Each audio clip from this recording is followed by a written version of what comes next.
Hey everyone, this is Chansky bringing you another StarCraft 2 commentary. This game, I'm going to show you how to cannon rush, fail at cannon rushing, and basically still win the game. And normally, if you fail at cannon rushing, you're going to lose the game. But I didn't. Now, I'm playing against this guy in a random matchup. It's not an official match, but I spec him out and he's a Gold League. He's a Gold League player, so he's not going to be too bad. He sees my probe. This is one of my first 6 probes that I have that you start out with. And so I'm sacrificing a great deal of economic growth by sending this guy out here. 1/6 of my economic growth, to be exact. And so his SCV is looking for my probe. If I were him, I would just have his SCV scout my base and ignore my probe. Use a different SCV to look for this probe. But, you know, he doesn't do that because what he needs to do is he needs to figure out if I'm cannon rushing, and I am. In my base, I'm charging more probes. I got my pylon down. I'm going to build a forge soon. It's important to get your probe in if you're going to cannon rush. It's important to get him in before the Terran starts his block because it's critical that you don't get discovered. You want to be completely incognito assassin-like. But, of course, it doesn't matter because he totally saw my probe with an SCV. So I'm asked out anyway. But I'm going to try regardless. I'm a little bit stubborn when I play sometimes. And so I'm going to build a pylon in a different spot. A spot that I think he might not check.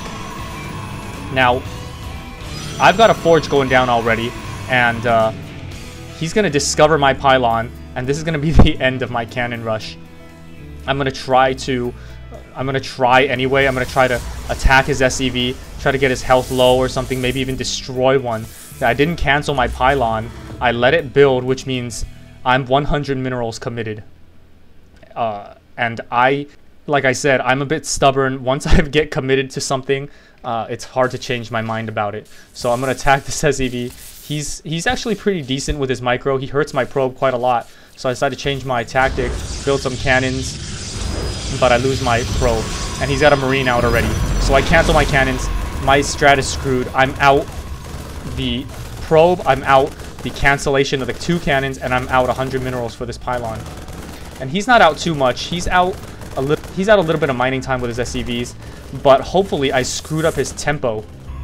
Now, what I need to do now is immediately start trying a different strategy. I need to get a gateway down as soon as possible so I can start getting my tech down, or at least have the option of teching or have the option of massing units.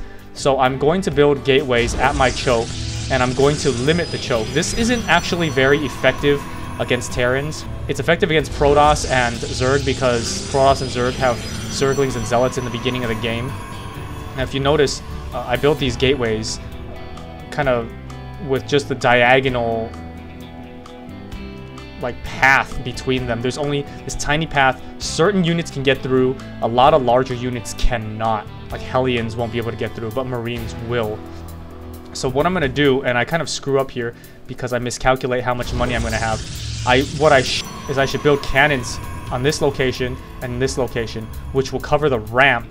So when he attacks my gateways from the ramp, my cannons can retaliate fire, can cover fire. Now the strat I decide to go is DTs, and I can't say quick DTs because it's not really all that quick. Like I had a failed cannon rush that preceded it. And I'm really loath to build units at this point also because I'm not completely sure how much minerals I'm going to need, and I don't hardly ever go DT rushes or DT builds at all, so I don't really know how much minerals I'm going to need. I know I need a hell of a lot of gas though, so the most important part about a DT rush is timing. Mainly building your tech buildings as soon as the prerequisite building is up. So as soon as this gateway came up, I started building my cybernetics core. As soon as the cybernetics core, I'm gonna start building my Twilight Council. It's all about the timing. And as soon as this council is up, I'm gonna start building the forgot what it was called. The Dark Shrine, which allows you to warp in Dark Templars. It's a little bit different from StarCraft 1, where all you needed was a Templar Archives, and you could build both types of Templars. In StarCraft 2, the Templar Archives only allows High Templar, and the Dark Shrine creates or allows Dark Templar. And if you notice here, the Dark Shrine actually takes 250 gas. Right now I have 170. And I decided, you know what, I do have minerals. I'm going to build a couple of zealots and try to move them back and forth in a zigzag if he decides to come with troops, and hopefully delay him for a few more seconds than normal. I'm going to build 3 gateways and turn them all into warp gates so that I can warp DTs directly into his base. Now, I've actually done a DT rush before, and from my experience, if a Terran does not have turrets up, he has to rely only on scans, and a command center can only have up to 4 scans, and I really doubt that he's expanded. If he did, he probably won't put a orbital command on it too soon. So I'm gonna guess he has 4 scans, assume the worst. And here he comes with his army. I'm gonna have 1 stalker and 1 zealot, and I'm just gonna basically go back and forth with my zealots as much as possible. Here's some micro fail that I'm doing right here with my stalker. I need him to be in this position. I also need to put some cannons down so that he can't harass me anymore. But what I'm going to do is I'm going to use a stalker's range to take out his units very slowly. I don't want to build any more stalkers because I need the gas for my Dark Templar. But I'm really scared that I'm going to lose these buildings, so I decided to build 2 more stalkers. Now, this warp gate is on. The Dark Shrine is almost done. I've got my robotics facility, so I can get my warp prism into the back of his base to warp DTs into the back of his base. So my plan basically relies on the fact that he is going to have at most 4 scans. If he scans the front, that's 1 down. If he scans the back of his base where I warp in, that's 2. All I got to do is wait for the front scan to wear off and attack again with my DTs and do the same thing with his base, basically. And here I'm finally going to push out. He's got reinforcements coming. He's got a decent amount of gas, but I think that he's not too good with a micro. I found that gold players sometimes are lacking in, usually lacking in micro. Now I move my warp rate to the, or warp prism to the back where he can't see it. There's these nice cliffs here, and I'm hoping that he doesn't have an expansion here. But if he does, I move up this little cliff just in case to avoid his expansion. I move my units out, rebuild this gateway to block.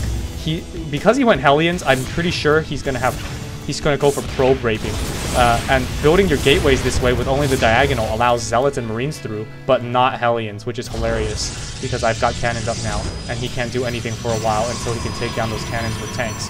Now my warp race coming into the back. I've got my gateways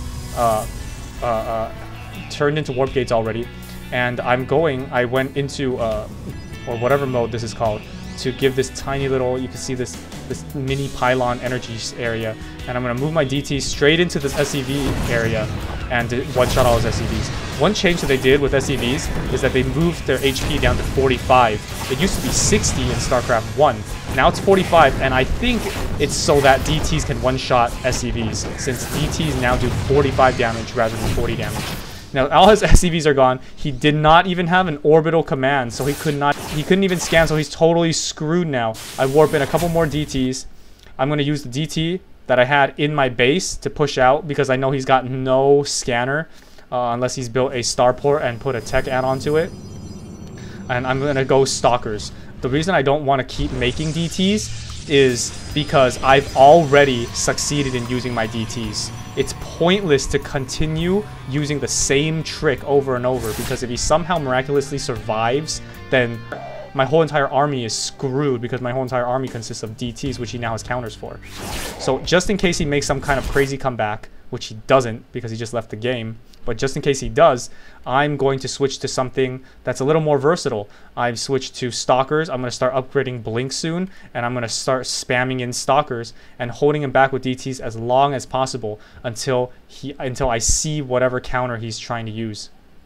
And that's a top tip for you. Anyway, thanks for watching.